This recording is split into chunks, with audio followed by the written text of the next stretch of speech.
Folks, welcome to Everything Pro Wrestling. Everything Pro Wrestling is a show by the fans, for the fans. I'm your host, Conrad Cushman, joined tonight by my esteemed colleague, Derek, a.k.a. D, b.k.a. Dirty. Dirty. I ain't got nothing else. We are here to review AEW Dynamite, the May 19th, 2021 show. We have a lot to talk about tonight, some concerning what happened on the show tonight, and I think we also need to talk about this AEW deal that just got announced today by Tony Khan on Busted Open Radio. There is a lot to talk about, and this show is nothing without fan interaction. So those in the chat, those watching on Periscope, on Twitter, on the great gaming channel, Twitch, thank you for joining us. Let's go to the intro, and then we're going to get ready to talk some pro wrestling. So thank you. Everything pro wrestling, they can never be you.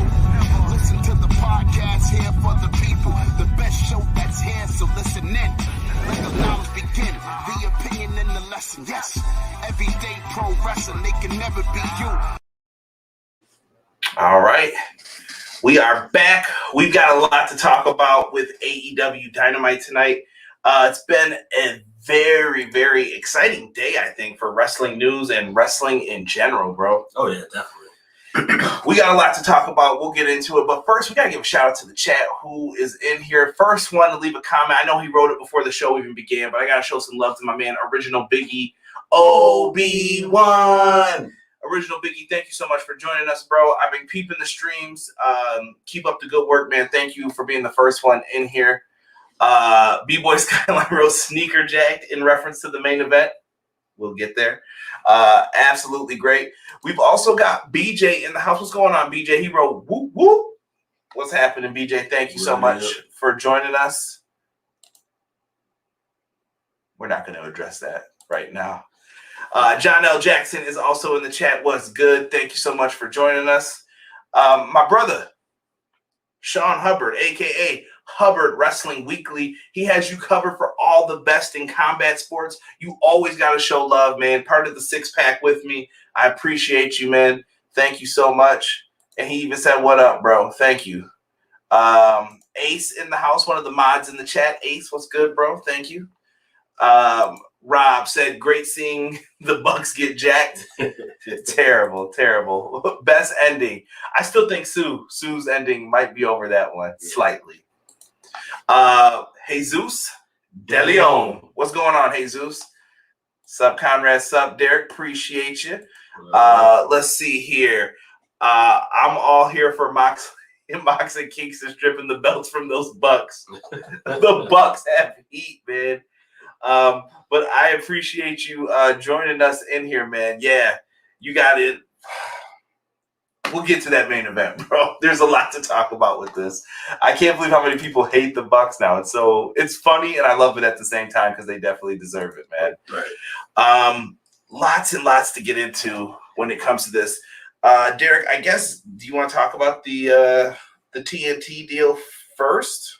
Yeah, let's talk about that. Or I'm sorry, well, the lack of TNT deal. I'm saying this all wrong. So earlier today, Tony Khan was on Busted Open Radio, Dave LaGreca, and I believe Mark Henry was the other person he was on there with.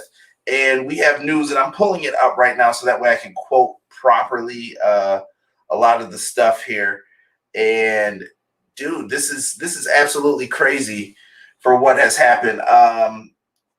AEW announced in 2022 that they are going to be moving over to TBS. So if you guys don't know, TBS, TNT, they are all under one big umbrella, Warner Media. So they're all owned by the same company, basically.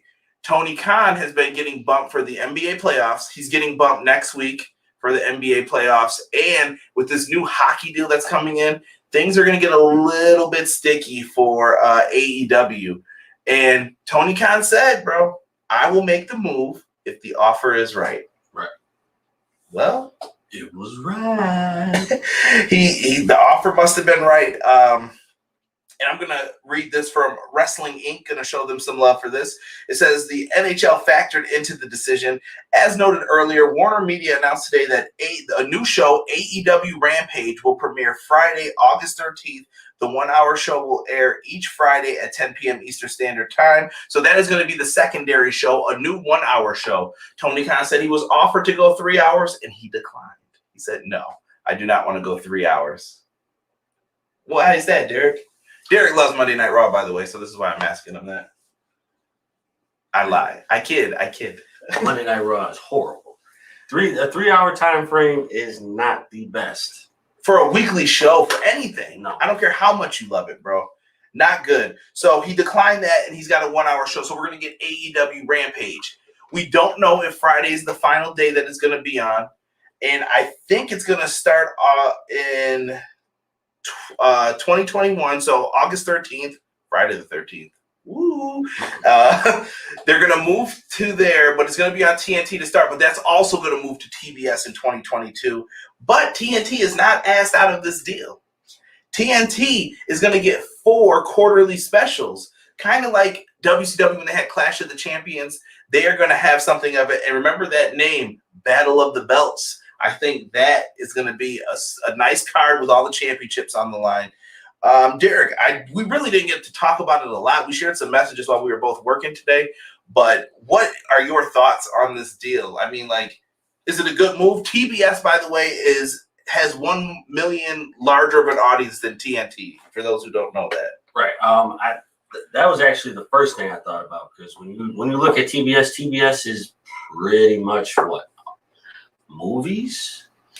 I would say TBS is like Big Bang Theory reruns in the modern age. Yeah. I mean, like you're not looking at anything big coming on TBS. It might come on like once in a while, but it's not consistent like TNT. So like with the NBA, when NBA is around this time, that's pretty consistent. TBS isn't built that way, and I think that's a better option for them, just because we've seen how much they've gotten bumped on TNT. And let's just be serious. TNT's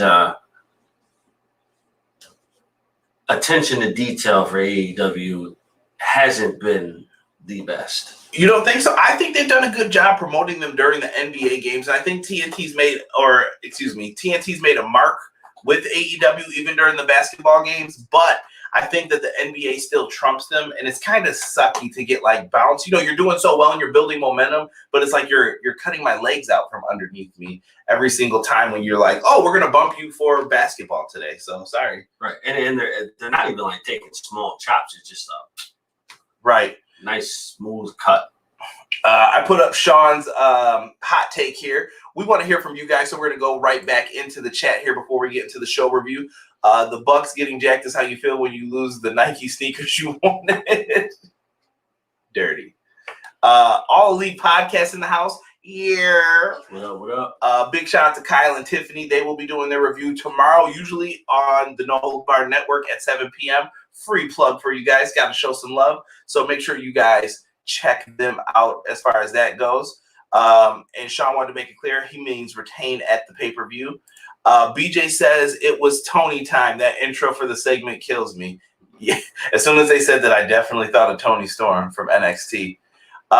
Very obvious hot take. Sean reiterates again. BJ says reports are saying AEW is going to be drawing almost 8 figures just for making the move. Tony is no fool. He's a businessman still. At the end of the day, right, bro? Like, it's what it is. Gotta take it. You got to make that money, bro. Big shout out to Dark Elite Eric. He said TBS, the Superstation. He must be having a flashback back in the day. TBS is reruns. What? They can make a home for there. Like Thunder used to be on there. Nitro used to be on TNT, and Thunder would be on TBS. Let's see here. When they bring back WCW Saturday Night, listen, I'm not here to judge. A real hot take, Sean says. WWE Raw, I can't believe I'm saying it, but it's true, is the worst weekly wrestling show in all the major promotions. NXT, AEW, NWA Power are all better than Raw. It's a sad day. Yes, it is. I don't know if it's a sad day. Well, he's saying that he's probably feeling how I felt. I grew up watching it, and it was like the best show for wrestling to watch, and now it's fallen from its grace. Still don't know if it's a sad day. You hating, Derek. AEW Saturday night. Darkly Eric said, I don't care about nobody's basketball. Jesus said, I'm interested to see how it goes on Friday. Yeah, Friday we're going to get a special. So next week's AEW Dynamite will be on Friday. There will be no review. But right now, Derek and Rob, I told them whoever wants to be on next Wednesday, they come around. We will try to come on here, go live. I don't know what time it'll be. I assume we'll try to go around 10 again, the usual time, right? We will either do like a retro review or maybe we'll do a Q&A. I'm not quite sure what we'll do yet. Or we have options. Let us know what you want to see at the end of the show, and we'll try to take those into consideration. Rob says those Big Bang Theory reruns will be great lead-in for viewership. This is true. Insider showing some love. What's going on, Jeff and Joe? Thank you guys so much. Big shout out to Jody and B Tazzy as well. Appreciate you guys. Darkly Eric, WWE needs a fire lit under them.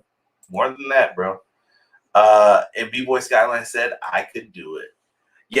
Yeah. So I'm not mad. I'm really happy that they got this new deal in the works. I think we've got a lot to talk about going into it, but we're not going to see the effects of this until 2022. Let's focus on the now, the present, and let's get into this Dynamite review after Sean's comment here.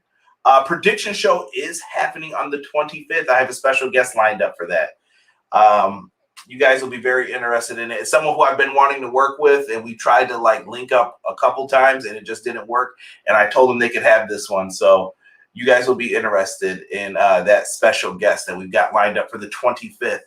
Raw back in the day was the best show ever. Raw in 2021, I can barely remember to watch, is what he meant by that. We're getting lots of comments, and I'm trying to show everybody. Jocelyn in the house. What's going on, Jocelyn? Thank you for joining us. Ricky. Yo. So we open up the night with an opening contest from Christian Cage and Matt Seidel. I thought this was a tremendous back and forth match from two people who I would say have been in other companies, and they are known as workhorses. They will go in there and they will put on a good match with you and just make things very enjoyable, in my opinion. Oh, yeah. I thought this was really good. Great back and forth. I couldn't go over all the moves in this, but I do have a note saying Christian does a tremendous job at slowing down the pace in these matches. I've said this before, but it really like took a hold of me tonight. And I was just like, damn, Christian is good, man. He did a great job to slow down. Let's do the match. And he's not rushing through everything, because we're so used to when we're watching Dynamite to see boom, boom, boom, boom, boom, boom, boom, go to the next spot, move, boom, boom, boom, boom, boom. And in this, Christian's like, slow down. We're going to make everything mean something. And I think it does a great job. And it's a nice flow, a nice feel for his matches to tell people, slow down. You don't have to do all that. It's that education that comes in, though.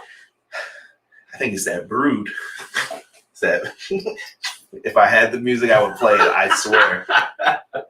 A TikTok is coming with the brood music with us. Find the chalice, D. Find the chalice. Say no more.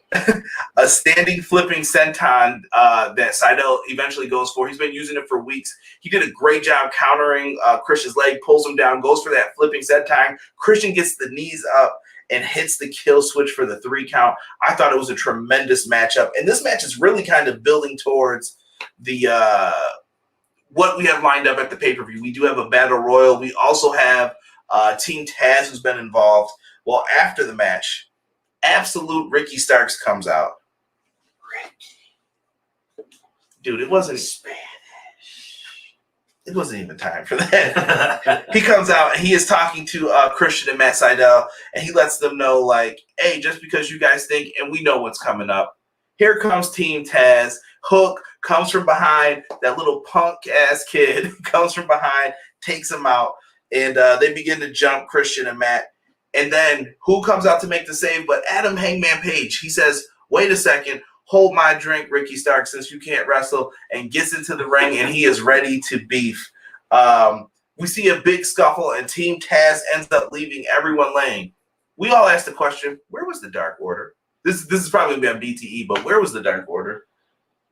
That's a good question. They forgot about his ass. They were just like, yeah. That's what it seemed like.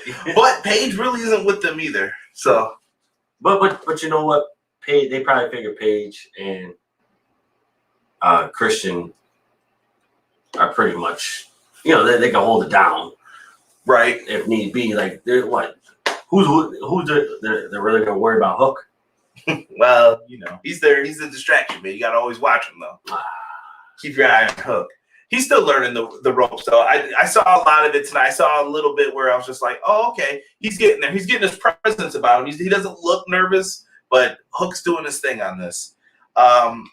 They put a beat down on him here, and it was very interesting to see what happens. Oh, and by the way, afterwards, Ricky Starks definitely drinks the drink that Hangman Page handed him. We were hoping he did that. That boy. Spanish. That is the last time this happens on this episode, damn it. So afterwards, the announce team runs down the card, and the Varsity Blondes cut a promo on the Young Bucks. I thought it was really good. Brian Pillman Jr. bringing up his father, and even Griff Garrison talking about how he ran the Young Bucks merch table one time. Lots of money in your hands, young man. So very interesting to see that promo they cut. And we go to a commercial break. I kind of want to see what the chat is saying in here. Let's see here. Christian is needed. They both showed you they can have a good match without 1,000 flips. A masterclass. Definitely something. Good point there, Dark Elite, Eric. I appreciate you saying that. Sting and Darby Allin versus Ethan Page and Scorpio Sky, double or nothing in front of fans. That should be good. It should be. Starks talking that ish on the mic with the fire emoji, Jesus says. Hook's got the suplexes. Don't pick on Hook. That's Derek who's wondering about him. I think one day we'll see Hook and he'll be a different man. Derek's gonna be like, yeah, that's my boy right there. I like him. Watch how Derek flips. Watch. Only person he's been solid and consistent on, Paul White. That's it. And Paul White, I still like him. That's very true. You said you like him one time. I have it recorded somewhere. I got it recorded. Afterwards, we return from a break. Moxley and Kingston are talking about beating the brakes off the Acclaim tonight. And I like how they cut to the promo, and then they went right over to the Acclaim's promo, and they were like, oh, I know you two aren't talking. You think you're going to beat us? We're one of the best tag teams in AEW, and they are in the top 5. A lot of people are forgetting that. And Moxley and Kingston are trying to get in there to get their tag team title shot. Okay, cool. And their match is up next. Moxley and Eddie Kingston versus the Acclaim. Derek, I got to ask you about this next part here. All right. Moxley and Kingston come out to Wild Thing once again, but this time, Tony Khan, I don't know if he got it for Dave LaGreca seriously, but they come out to Wild Thing, but it's the Major League version of the song. What do you think about Moxley switching to Wild Thing? Did you like his old theme better? Are you not a fan of the Wild? I mean, you play baseball, so you've got a lot. You probably hear that shit a lot. Yeah, definitely heard. I've definitely heard Wild Thing. Oh God, I don't even. Yeah, I can't even put a number on it. I know I've heard it for years, especially watching Major League. Oh, come on, dude. Shout out to BJ. Just made him so mad. Well, come on, BJ. You know what? I like Moxley's theme way better. I think if we would have taken Wild Thing and put a spin on it. Well, there's a purpose for it. It's in tribute to Onita, who had the death match that they basically like copied from when they had the death match at Revolution. So that was the original purpose of it. This week, though, I'm just like, why? Why are we doing this? So I don't know if Moxley requested it or what, but he might have. I just don't. It doesn't fit them per se. So I would need like a little bit of a twist to it, just to keep like the rock part of it, but throw like for Moxley you got the rock part of it. Then for Kingston you got the hip hop version to it. You want him to come out to like walk this way, throwing the microphones. But actually, you know what? This is a good transition. Speaking of rap, Max Caster comes out with his raps. Now, Derek hasn't been a fan. Max, I thought, delivered tonight. And I believe BJ thought the same thing here. He said Max Caster had the intro tonight. Max Caster came out, and Tony Khan said I heard him like practicing a little bit for this. And he was like, it's good. He's got some fire for us this week. And Max Caster comes out, and the best lines to me were he said Eddie Kingston looks like a box of Newports, and he said John Moxley's girl has been trying to hit him up to give him some oral sessions, and that's the name of Renee Young's podcast. Okay. And shout out to Tony Khan for also zooming in on Moxley's face like you promised in that same interview. They were like, "You're going to zoom in on Moxley's face when they say this stuff, right?" He was like, "Absolutely." Well, that led to kind of a brawl in this matchup. This was not what everyone was expecting, not what everybody was used to. This was a fight between these two teams here. Max Caster does a nice dragon screw off of the second rope onto, I believe it was Kingston. Yeah. Really good stuff here. And then we find out next week's Dynamite is Friday, May 29th. As we brought up before, Moxley attempts a move from the top rope. It looked like he was going to go for the paradigm shift off the top, but he ended up getting double teamed. And I like how they teased that, and Anthony Bowens helped Max Caster. He had his back. And then they do the old switcheroo. This is something that the Acclaim have been getting away with on Dark or any program. They threw the chain into Anthony Bowens, but before he could use it, the ref catches him. But that was all a diversion for them to get the boombox to go for it. But Moxley ends up stealing it and using it on Max Caster. Anthony Bowens is in trouble, and, well, he gets caught with a double-team DDT. He gets the 3 count. Moxley and Kingston win. I thought it was a fine contest. We all knew this was going to happen, right? I would hope so at this point. Jesus said this was Max's best rap so far in AEW. I'm still a big fan of Buck Hunt when he did the music video for that against the Young Bucks, but yes. Dark Elite Eric laughing at the Newports line. ASAP Mox and Kingston shut down the Acclaim.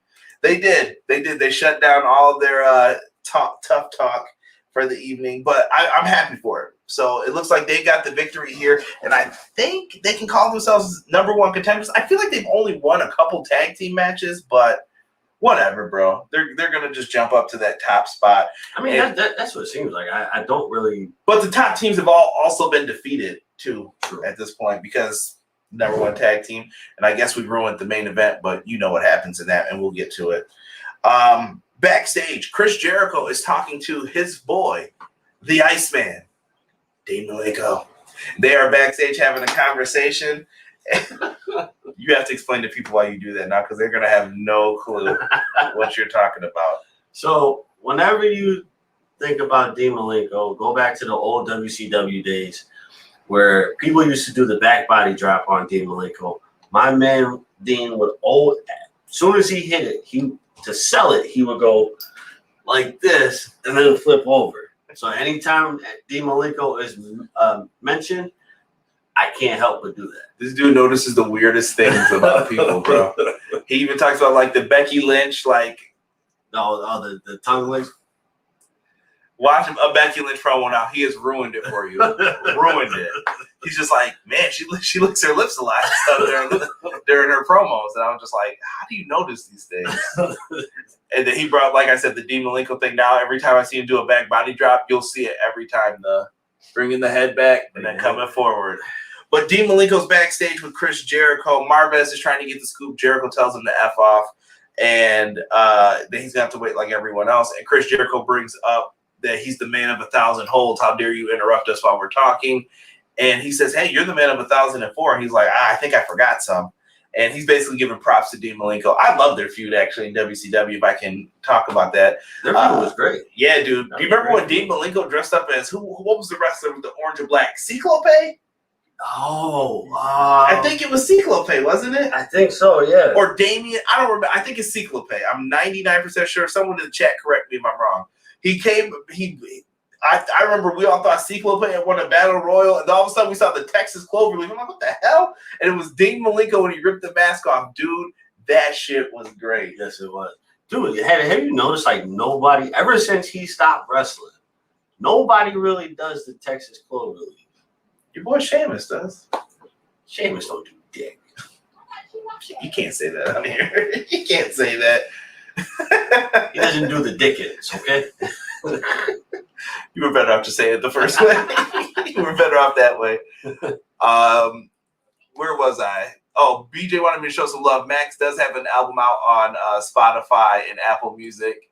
Does he? Y'all remember the Newport ads on billboards? We do not promote smoking cigarettes or vaping on this podcast. If you do it, cool. If you're young, don't smoke. That's my word of advice for you for the day. Jesus said, I believe only 3 or 4 matches tag-wise. I guess that's good enough to get them in, though. They beat some high-ranking teams. Quality of opponent matters, remember. Moxley and Kingston are undefeated. Ace brings up. What about the Lex Luger jump torch? I have no idea what you were speaking of. The Goldberg head shiver cell. Yeah, good old Bill. Derek talks about the lisp of Elias. Who wants to walk with Elias? Big Swole does a version and her Twitter name. Don't smoke, do gummies. Sure. Sugar-free, though. Interesting. Then we get Ethan Page and Scorpio Sky talking to Tony Schiavone. They are talking and bragging about what they've done to Sting and Darby Allin. They had some good lines in here. I thought about just beating their ass and talking that ish. They congratulated Miro on becoming TNT Champion. And it's because Ethan Page bragged about throwing Darby Allin down concrete stairs. The hell's wrong with Darby, bro? Yo, Darby? Boy's got a death wish. Huge. Afterwards, the lights go out. And then you know who's coming out. Oh, my bad. No. You know who comes out. The snow, the shaved ice is falling from the sky. Shaved ice. It's Dad. It's Sting. And Sting is coming out with his son, Darby Allin. And Darby brings the skateboard. And they basically go in there to whip ass. And Scorpio Sky and Page take an ass whoop. And Scorpio Sky gets put in Scorpion Deathlock. Sting can barely bend down anymore to do this. I'm not trying to ruin it for you. You just have to look at the illusion and believe it. But Sting is old, so show him some respect when he's in that ring. Bet you the great Malenko will get down there. Yo, chill. He might, though. David Malenko might still lock on that cloverleaf pretty mean. So afterwards, they take a beat down, and as they try to exit the stage, well, the Dark Order has awoken. They decide to show up and do something. Where were you when Hangman Page was getting his ass kicked? But they end up having to leave through the crowd because they've pissed a lot of people off, and that's what happens when you're jerk-offs like Ethan Page and Scorpio Sky. Very true. So, not bad. I like the heel work here that they did, and this is going to be a matchup now we know at Double or Nothing. And the Pinnacle cut a promo in a fancy restaurant. They go through and they kind of just reiterate what's been going on with the Inner Circle, the beef. And Sean Spears grabs the waiter's head and tries to threaten him over what? I don't know. I missed that. If somebody knows if it was over like buttered bread or something, let me know. But eventually Tully, he's boss like, here, this is for your troubles, and throws him some money. I guess that makes everything all better. He would have took that money and sued him. Man, money makes the world go round, I guess. True that. But good promo here. Solid work by the Pinnacle. I thought everybody, whoever had their lines in there between FTR, Spears, MJF. Wardlow was quiet in this one again. I like it. Simple, easy, to the point. That's all we needed. Nothing more, nothing less. Right? Lex has a quirk where when he adjusts himself during promos, because his shirt is too small. Swole does a version of the cloverleaf as well. I think, was she trained by Dean Malenko? She might have been. Was she? Okay. Okay. I can't remember. Somebody was, I believe, on the AEW roster. Robert says it's Dad. Darby's going to be reason Dark Side of the Ring gets a reboot in 15 years. I don't think Darby's going to be on Dark Side of the Ring. Darby's just going to be like, bro, what were you thinking during this time period? Yeah, you're probably right, BJ. You probably will. Spears wanting his drink refilled, and the waiter overlooked him. The waiter did go from the wrong side of the table, I was told. I was told you're always supposed to go left to right. Yes. Well, he went right to left. So he deserved. He deserved to have his head pushed down on the table, didn't he, Sean Spears? You bastard. You're mean, Sean. You're mean. It showed he's getting a short fuse that's trying to give him an edge. Okay. The Spears thing was goofy. Tully kind of saved it. Laugh out loud, cheesy 80s stuff. I love cheesy 80s stuff. Oh, yeah. Definitely. All right, D, let's get this back on the road. Rebel, not Reba, with Dr. Britt Baker, DMD. versus Hikaru Shida, the AEW Women's Champion. By the way, she's got a pretty dope action figure. I saw the model of today. Looked pretty good. If you get a chance, check it out. I think it's Series 6. Not an action figure collector. I've got a couple AEW ones, but that's I might buy it. He's lying. What? Until you see them prices on them. Those are expensive, bro. Not like I won't say that. Never mind.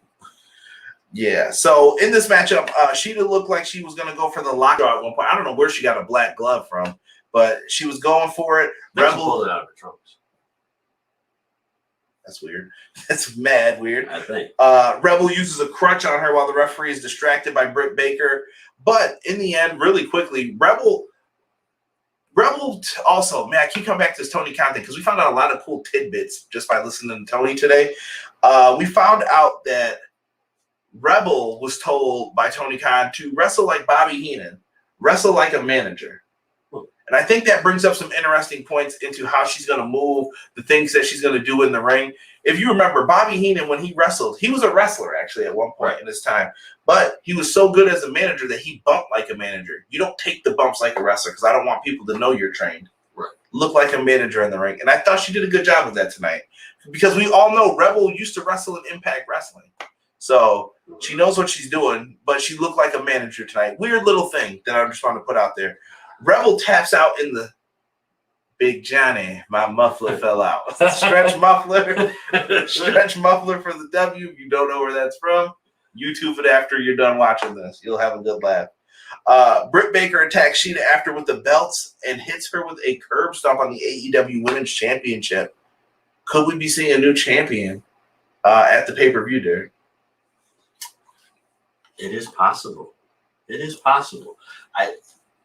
At this point in time, whoever wins, I will not be mad at it. The doctor will see you. Let's see here. We got a bunch of people here. Eric says, Rebel, keep Rebel out of the ring.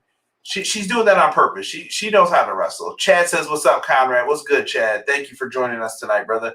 And he said Dusty. Yes, it's a funny Dusty Rhodes story about mufflers. Just type in Big Johnny muffler. Yeah, Big Johnny, my muffler fell out.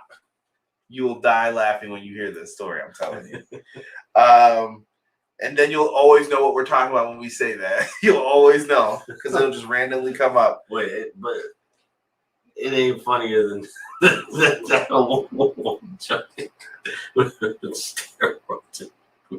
Oh yeah, that was Robert. Robert found some class. I don't know which one that was about the Ultimate Warrior. We looked up some of the old like classic wrestling promos, and this dude yelled at Ultimate Warrior and Sting when they were a tag team, the Blade Runners, and he was like, "You two big guys come out here." And this dude looked like Zeb Coulter. And he was like, "Y'all big and you're bad. You been shooting steroids in your booties." And I was just like, how could they not laugh when he said that? Like, what? Shoot your steroids in your booties. And I'm like, he's the heel. What is going on right now? We're full of them. Dude, when you showed me that, dude, I couldn't, when I went home, dude, I was crying. I got another match for you to look up after, too. The Great Antonio versus the Great Antonio Inoki. I heard it from my boys on the Bombcast. Brian Williams and Graham were talking about this, and I absolutely was crying, laughing, listening to them talk about this. It's a classic match. If you've never seen it, you will enjoy it. Let's see. Chad says, hopefully Darby gets his title back sometime down the road. I think they built up a nice rematch for it. Oh, yeah. There is potential there for it to happen. I feel like Cody's not done with the TNT title too, though. I feel like everybody, once they get that belt, they become a little attached to it. Yeah. Weird. We'll see what happens, though, Chad. You're probably right on the money with that, though. First person I've heard say it in here. EVP status. Kenny Omega and Don Callis are catching up with Orange Cassidy after Orange Cassidy looks like shit. He looks like when my boy from the Mets took that baseball to the face. Oh, what was it? Pillar, Kevin Pillar, yeah. Bro, when he took that, Orange Cassidy's eyes looked like that to me. Like his eyes were darkened a little bit.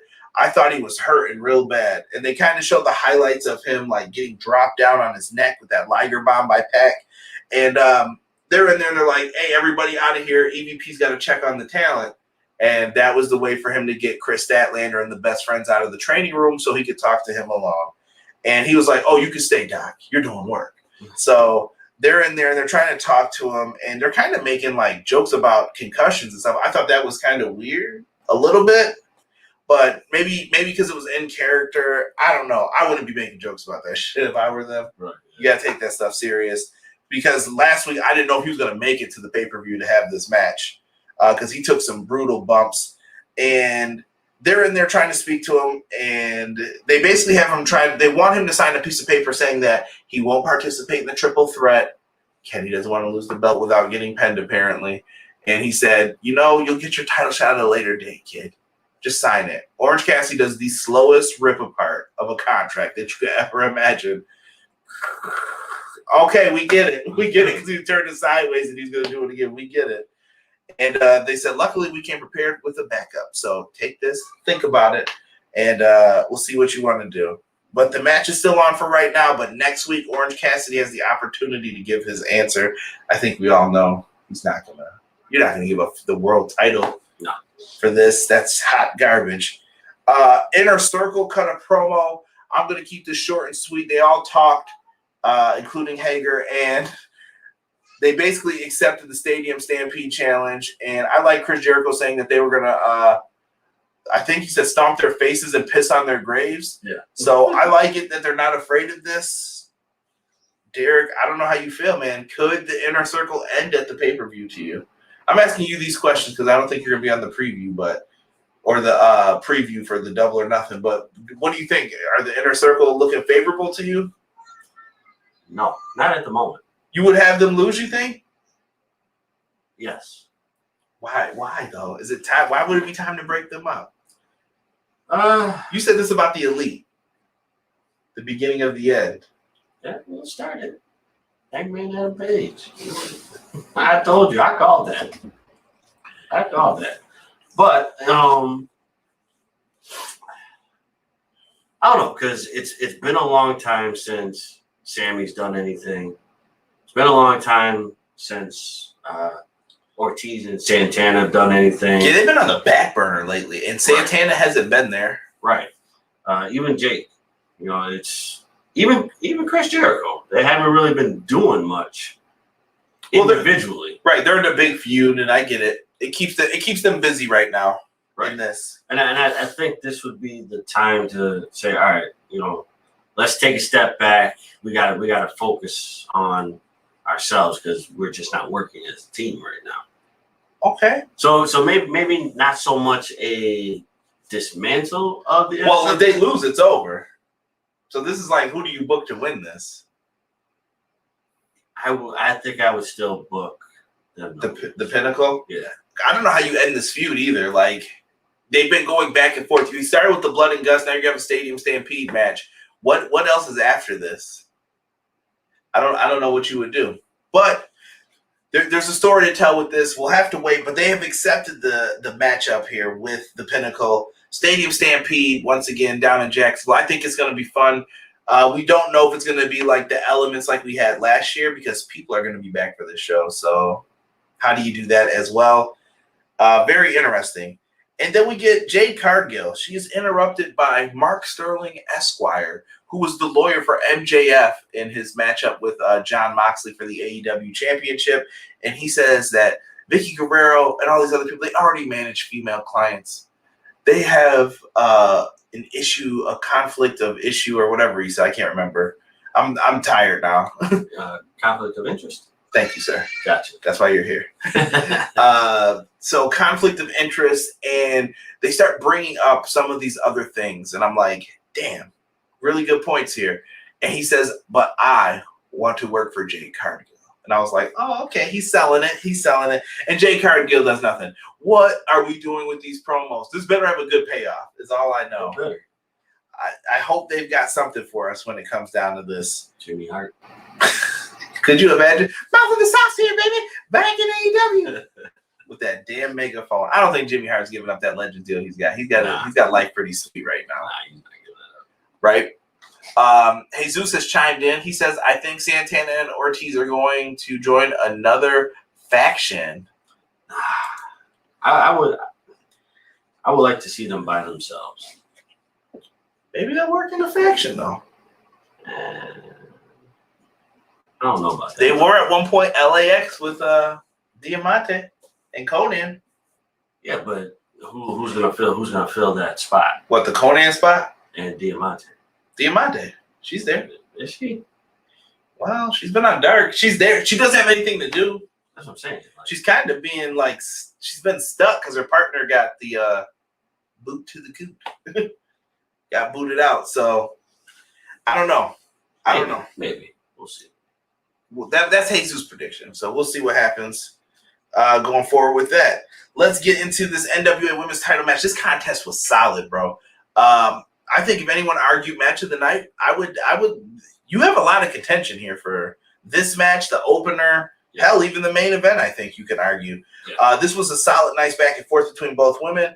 Robert, even when we were watching this together, he commented on Red Velvet's improvement, and I thought that was very tremendous. Red Velvet at one point goes for a standing moonsault off the apron. She catches this joint flush in the face. Serena is down. And she's been out with an injury for a little bit. So I was like, please don't get hurt here. Please don't get hurt here.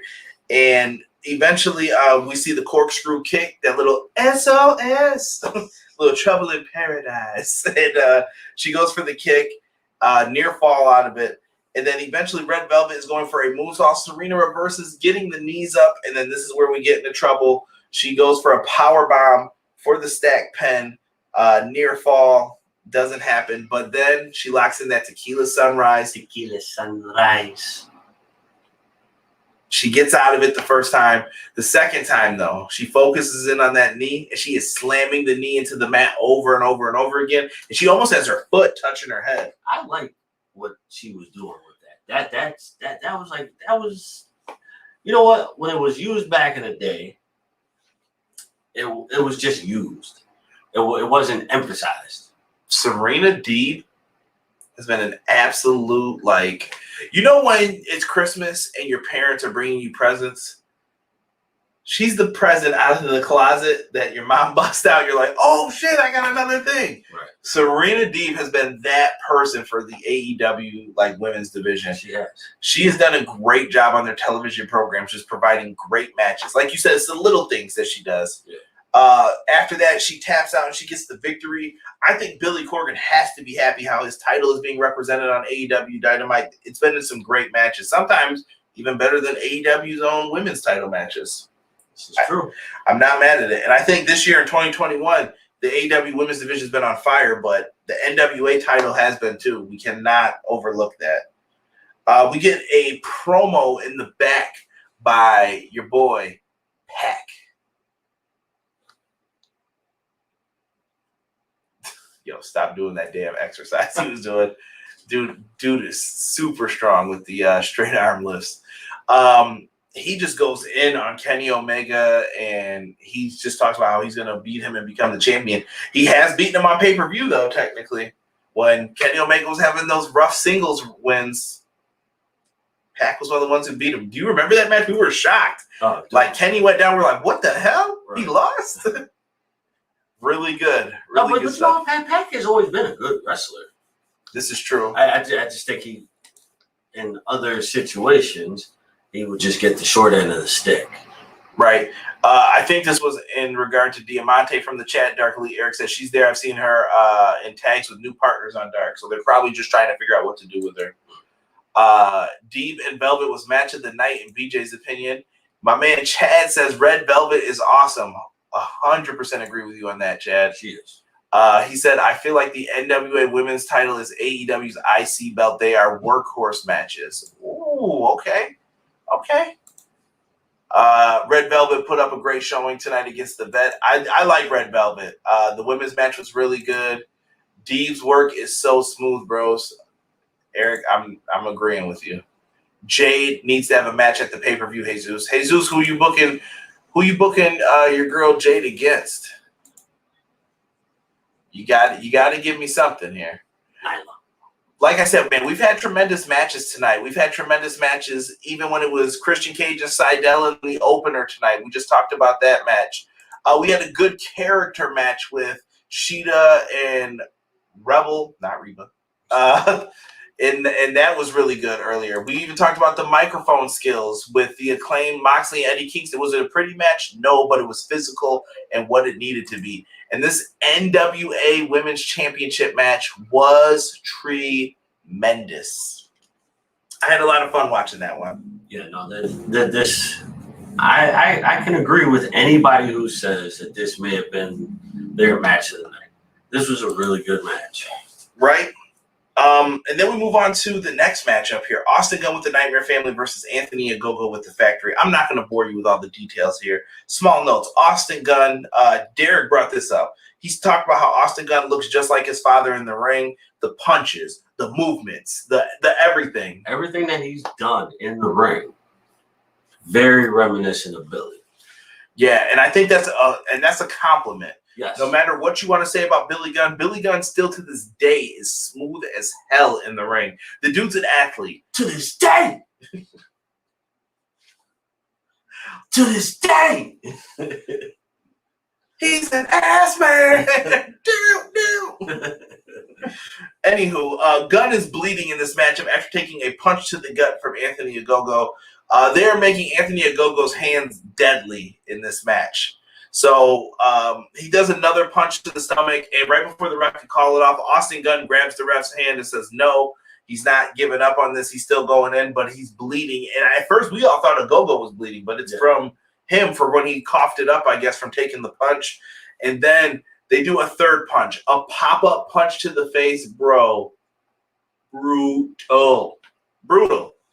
And he is knocked out. The ref calls off the match at that point. Austin Gunn can't take any more.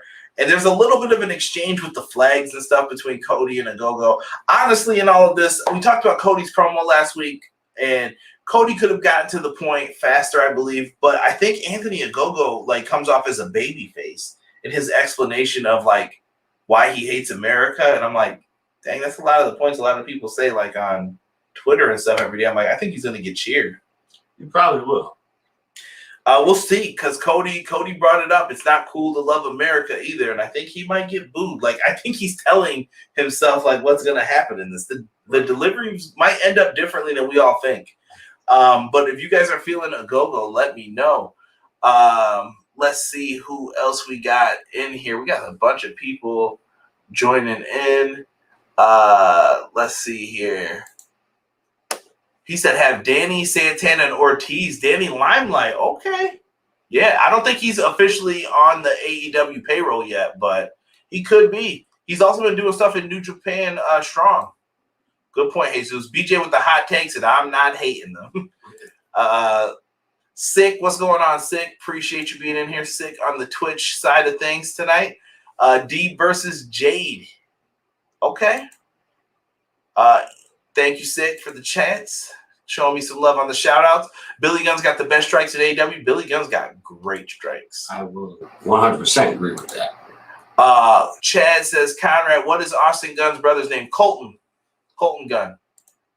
Austin Gunn might have some broken ribs, Ace said. We'll see what they announce for him. He's going to be singing Judas next week with those joints. So Cody better put him over. I think he will, Jesus. I have a feeling Cody's losing this match. Oh, yeah. Would love to see Cody take the job. I don't know why everyone hates Cody. Cody doesn't. Out of everybody, out of the EVPs, Cody puts people over the most, for the record. I don't know if people see this. I'm just like, damn, people just hate Cody, bro. I don't get it.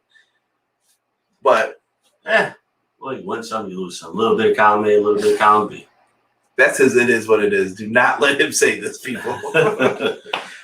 We go backstage. SCU highlights and promos from last week. As we know, SCU lost their tag title match, and they are done as a team. Daniels has been really depressed, even on BTE and everything else that we've watched so far.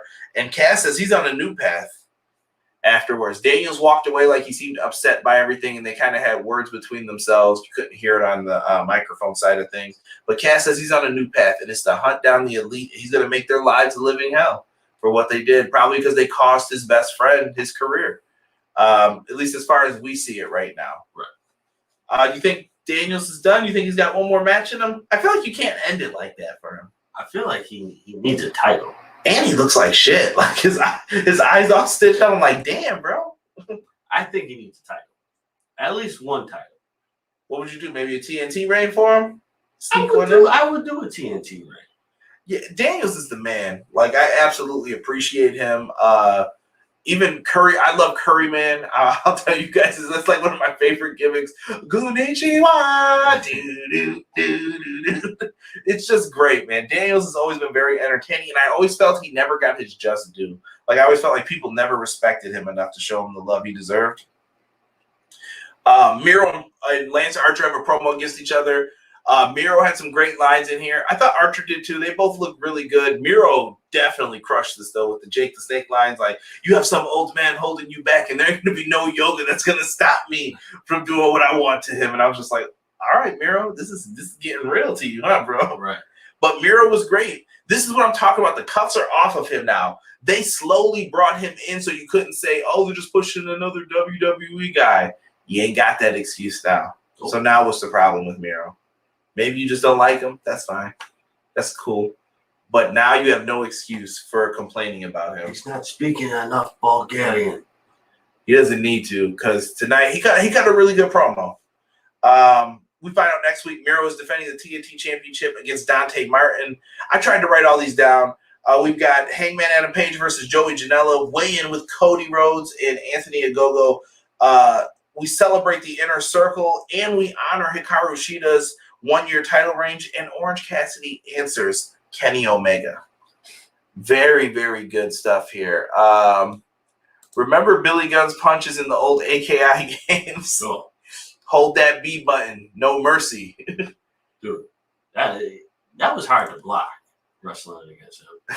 Jesus says, I like Cody. I just want to see him put more people over. So he put over half the roster. Yeah, he does. He like I said, he's done a lot. Kaz's promo was fire. Yeah, Kaz was on point. And rest in peace to his father. I know his dad had just passed away, so Kaz was just on point tonight. I think he's just been putting his everything into his work, wrestling. Jesus said Daniel should retire at a pay-per-view. I can agree with that. If we do that, if they go that route, have him wrestle for a title, get the title, and then they're like, you know what? Oh, and then retire with the belt? Yeah. Okay, all right. I like it. You know wrestlers never like to do that, though. They like to put someone over on the way out. Well, let's go against the grain this time. Chad's got a question. He says, Conrad, when will we see Shaq in the ring again? Plus, he must be sitting in his magic lamp waiting for a rematch against Cody. It's 20 points, Chad. So wait, what are we saying here? Do you think you see Shaq and Cody again? Nah. I think you could bring it up. I think not right now, but in like a year or two, you could bring it up again. I think if Shaq still wanted to do it, if he could, I don't know, he might be feeling it. I guess. No. I would laugh at it if they brought up, "Hey Cody, remember when I beat you with hoops?" That was Jade. Oops. Actually, I could even see Shaq saving Cody out of respect. Okay. B-Boy Skyline says Miro is awesome. I can definitely appreciate that. B-Boy Skyline, I don't know if you checked out my interview yesterday with the infamous poet, but I gave you a shout out in there for the Tupac poetry book you let me borrow. I had a good little conversation about that in there. So big shout out to you for that. I like Miro and Archer's promo, Jesus said. Miro isn't losing the TNT title anytime soon. Okay, all right, and don't miss Kazam, GOAT movie. I actually do like Kazam. Big fan of When the Food Was Raining, and when he slam dunked that dude when he rolled him into the ball. Derek's favorite Shaq movie is Steel, by the way. If you guys want to send him that, please feel free. Absolutely. And any Shaq Fu video games you can find. Shaq Fu was dope. I had it. I'm not gonna front. Shaq Fu was dope. I liked it. Shaq Fu was rough a little bit too, though. It was, but I thought it was dope. Man, I used to be pissed playing that game. You get aggravated, bro. All right, let's not waste any more time. Let's get into this main event here. The AEW tag titles are on the line. The Varsity Blondes with Julia Hart, their cheerleader now, versus the Young Bucks with Don Callis and Brandon Cutler. I actually like them having a cheerleader now. Yeah, they're the Varsity Blondes. It makes sense now because you've been called the Varsity Blondes for a good amount of time. You didn't have like the jackets or anything. I will say this. I don't like the Varsity Blondes names. It reminds me of Alex Riley a little bit, if you guys remember him when he was with The Miz, the Varsity Villain. It seems childish a little bit. Like, you're a grown man now. Why are we talking about your varsity days in here? But the only team that I felt like that pulled that off were Rick Steiner and Mike Rotunda and the Steiner brothers, who could wear like the jackets and stuff and get away with it. I don't know what it is about it. And that's no disrespect to the Blondes. Am I saying it's not working? Definitely not. I just think it's kind of weird. It's one of those things that I'm always just like, they got to get rid of this soon, right? Right. So I don't know how much time it's got. Rob says the Bucks sneaker rotation is back to the Dior ones. I will not repeat that, what you wrote in the parentheses. Rob took the notes from me here at the end. Bad words were said about their sneaker game. Rob's a big sneaker fan, if you guys don't know.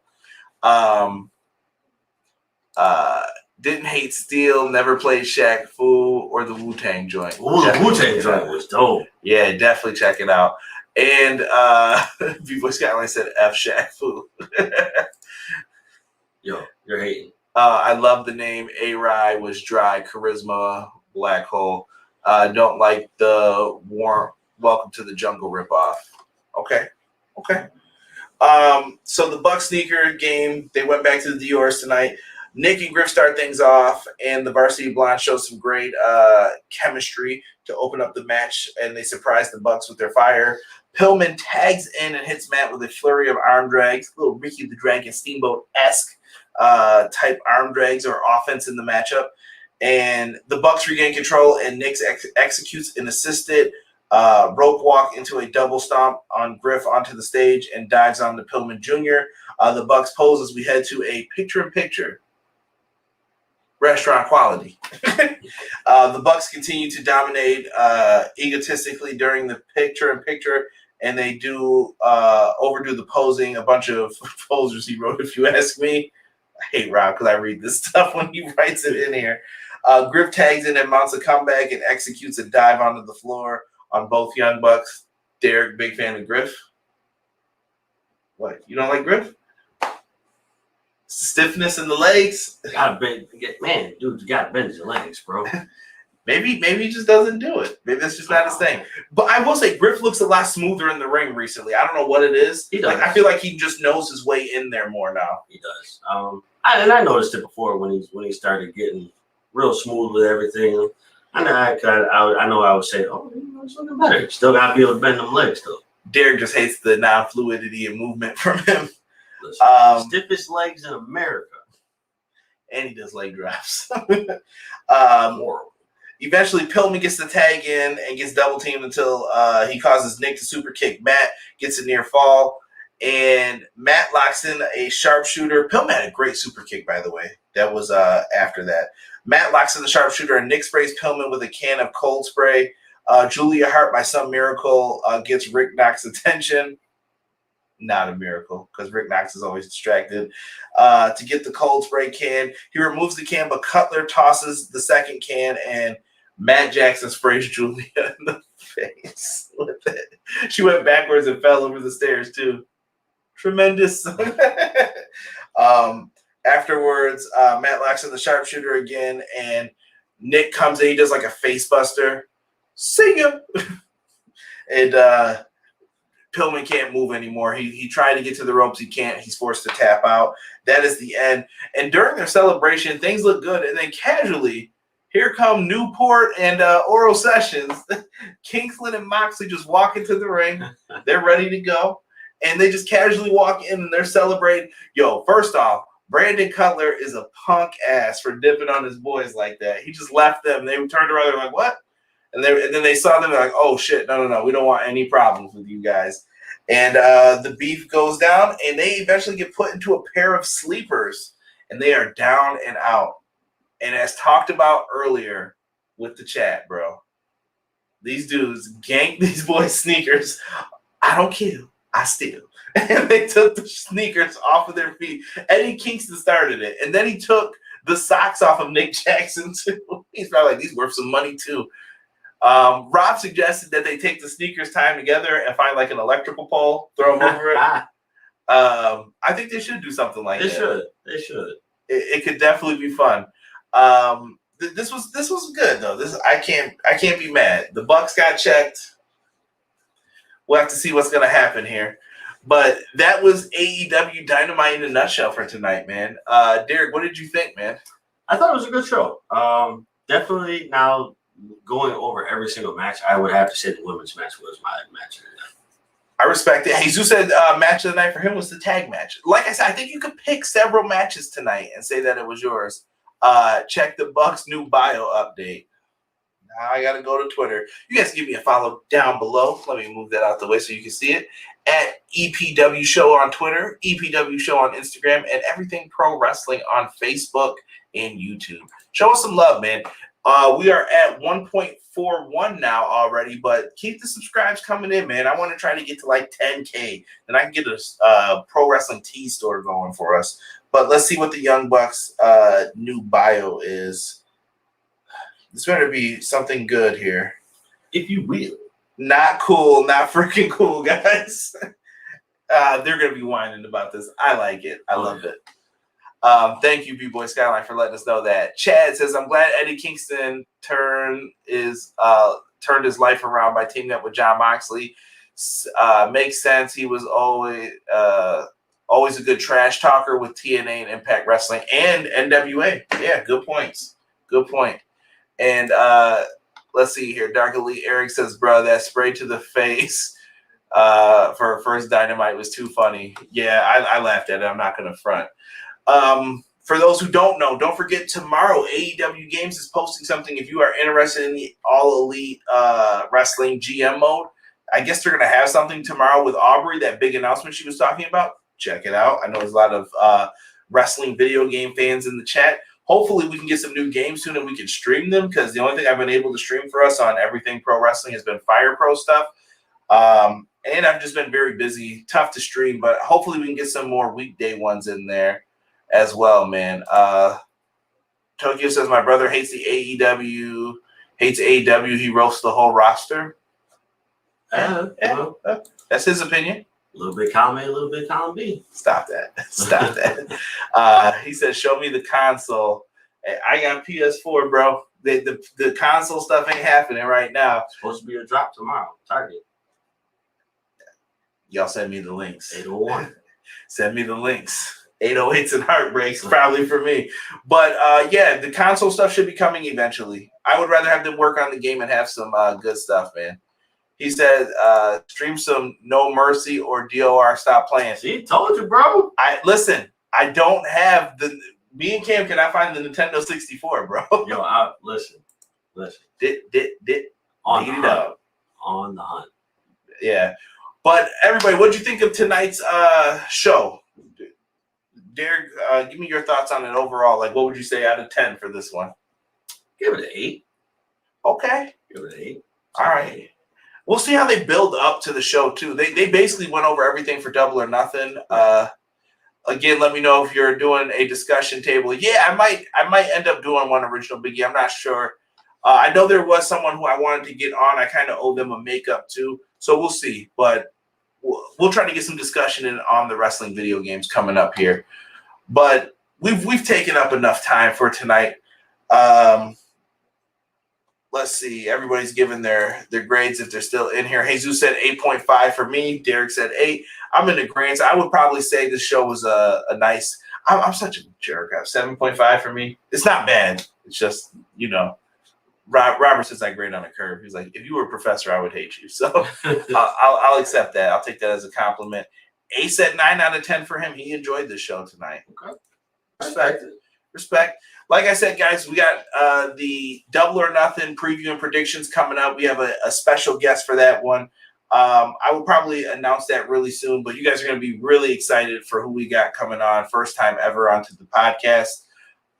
Next week, we're going to try and come up with an idea for something. I don't know what it's going to be yet. We'll think of something during the week. And if you guys listen to us, make sure, even if you're listening on Spotify, iTunes, wherever you're listening, hit the subscribe button, give us 5-star rating, helps us in that algorithm. We want to be in the top wrestling podcast. We're doing a good job. We're pretty high up there, but we could always use more. So even if you're listening on YouTube and you guys are like, oh, I haven't given you a rating yet, go on Spotify, like us, go to Apple Podcasts, leave us a 5-star review. If you guys put your name down on there, I'll try to give you a shout out if I see it. Show us some love, man. I appreciate it. Let's see here. Chad said, great show, but I have to 5 them at an 8.5. I get it. Little halfer. Yeah. So we will be back next week with the show. Make sure you join us. Hit the like and subscribe button. And if you guys watch this after the fact, leave me a comment down below. I will respond to you eventually. But for myself, for Derek, and for everything going on in the world of everything pro wrestling, we are out. Thank you. Peace.